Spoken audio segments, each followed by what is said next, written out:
Hey friends, this is Brooks from DroidDog.com, and today we're going to be comparing the Samsung Galaxy Tab 2 7-inch and the Google Nexus 7 by Asus. So this is going to be a comparison video. We've asked you on Facebook, Twitter, and Google Plus some things that you'd like to see with these two devices, how they perform, and how they compare to each other. And so we're going to try and do that. We're going to try and help you make a decision on what tablet might be right for you. So to start off, I'll do a little tour of the two devices. I'll start with the Samsung Galaxy Tab 2. So they're both 7-inch tablets, so kind of the more reader style tablet. It has a 3-megapixel rear facing camera and a VGA front-facing camera for video chat. On the right side of the device is an IR blaster, which means it can be used as a remote control for your TV. It comes with an app, which I'm not too impressed with really, because I don't have cable TV, and it seems like it would work really well if you had cable TV. But you can control your TV, change the volume, change the channels, change the inputs, all from your tablet, which is something the Nexus 7 doesn't have. So that's kind of fun. Also, as we go around the device, it has a power button, your volume rocker on the right side. On the bottom, it has your speakers, and it also has the your USB connector, which is a weird connector. I think it's not your regular micro USB cable, which I was surprised to see. On the right side, or left side, excuse me, is your expandable micro SD slot. And on top is your 3.5 millimeter headphone jack and a speaker, or excuse me, a microphone hole for the microphone. Obviously you have your Samsung branding on the front and back. This is a white Samsung Galaxy Tab 2. It also comes in like a black color. Now a tour of the Nexus 7. Similar to the Galaxy Tab 2, you have your power button on the right side. They're actually in really similar positions. If you put them in a case made for if you put the Galaxy Tab 2 in a case made for the Nexus 7, you still have access to the buttons. The volume rocker below that on the bottom, the 3.5 millimeter headphone jack, micro USB port for charging.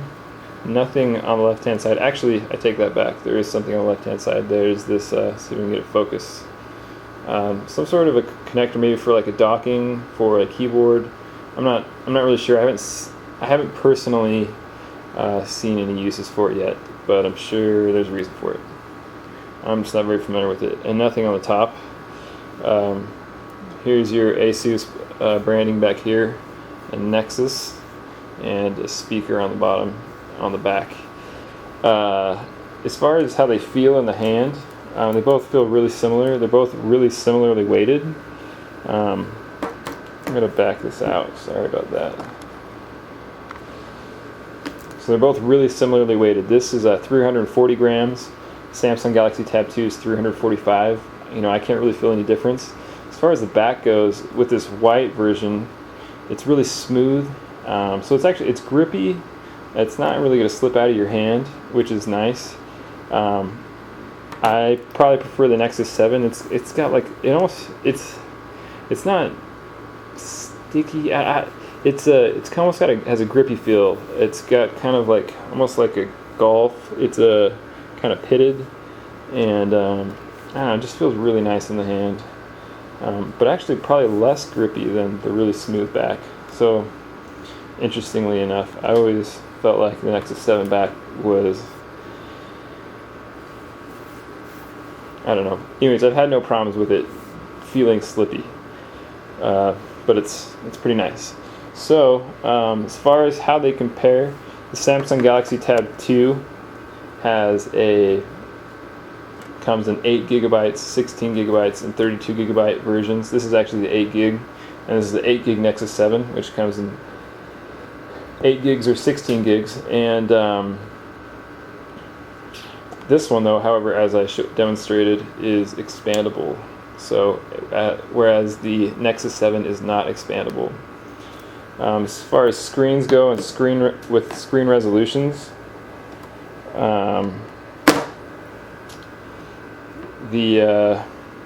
with resolutions, the Nexus 7 kind of wins out there. The resolution, again, for the Samsung Galaxy Tab 2 is 1024 by 600, and the Nexus 7 is 1280 by 800, so it's an HD display.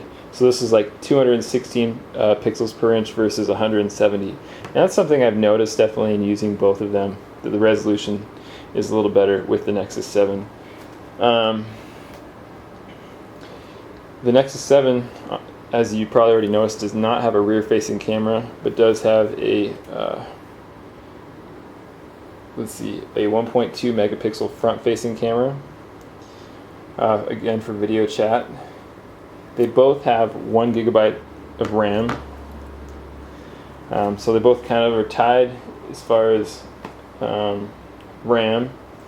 The Galaxy Nexus, Google Nexus 7 has a 4,325 milliamp battery versus a 4,000 milliamp battery on the Samsung Galaxy Tab 2. So not a huge difference there. Both have awesome battery life. They'll definitely last you throughout the day. Shouldn't probably need to recharge unless you're doing some heavy gaming, or I don't know, unless you have the screen on all day, you're probably pretty safe. Where there's a huge difference between the two devices is this Galaxy the Google Nexus 7 has a 1.3 gigahertz quad-core Tegra 3 processor. It also has it has 12 graphics processing cores. So this thing is really has some hefty hardware made for gaming. Whereas the Samsung Galaxy Tab 2 has a 1 gigahertz dual-core TI OMAP 4 processor. So definitely two different pieces of hardware. This one, the Galaxy Nexus, definitely beats it out in gaming performance.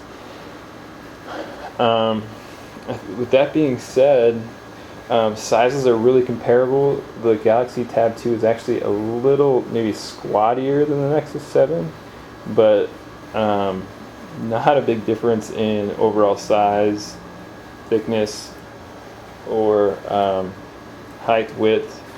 I mean, there's a difference, but not very drastic. Now I'll try and show you around the different launchers that both these devices use, or just operating systems.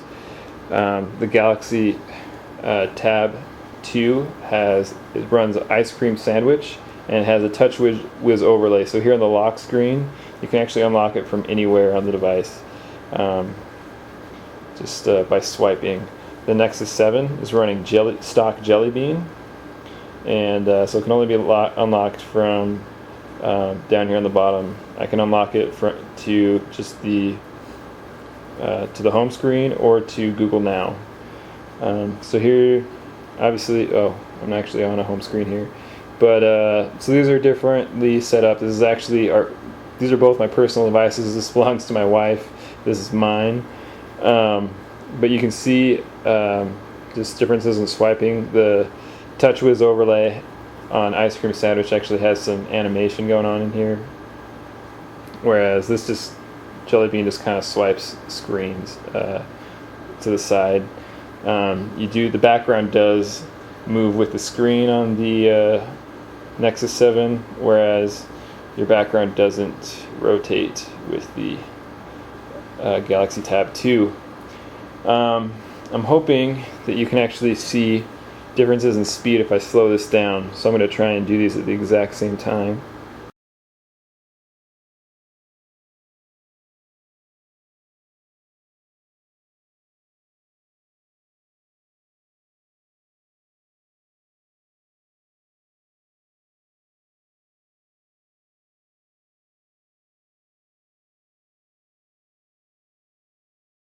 The Nexus 7 screen.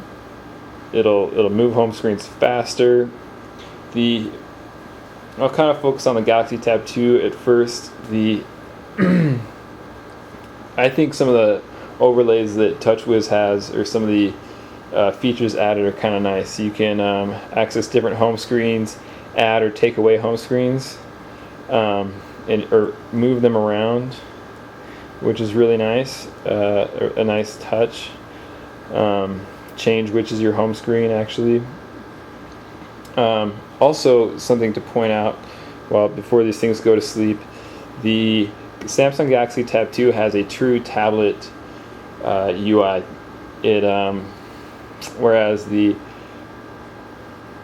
Nexus 7 has kind of a hybrid tablet phone UI. The Nexus 7 actually has like a pull down like your Android phone. This is where you get your notifications here. You can swipe those away, you can access those. I also have this bar down here to go home, back, or multitasking. This one doesn't have any pull down to access your notifications like any other Android tablet or most other Android tablets. You hit the bottom right. Here I get my notifications. This may or may not be different. So email, apps. What's cool about TouchWiz, we have these toggles here. I could turn on and off Wi-Fi. I can change the screen brightness here, change it to auto, or I can access my settings. With the Galaxy Tab 2, this is all themed. It's very different from stock Android. Here's the Nexus 7's settings. This is more obviously, this is stock Android, so this is going to be more similar to a stock ICS feel. But it's Jelly Bean. So if we go back, what else did I want to show you? Any other special features from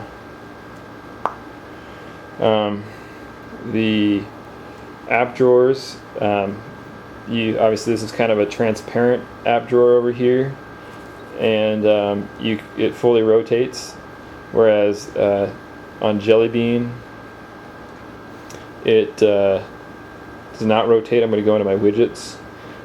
So it's whereas over here I need to get to widgets, I need to select them, and then I can access my widgets, and those go all the way around. Also with TouchWiz I can actually organize these too. I can organize them by like alphabetically, or when I downloaded them. You can hide applications. So TouchWiz gives you a few more options, which can be handy.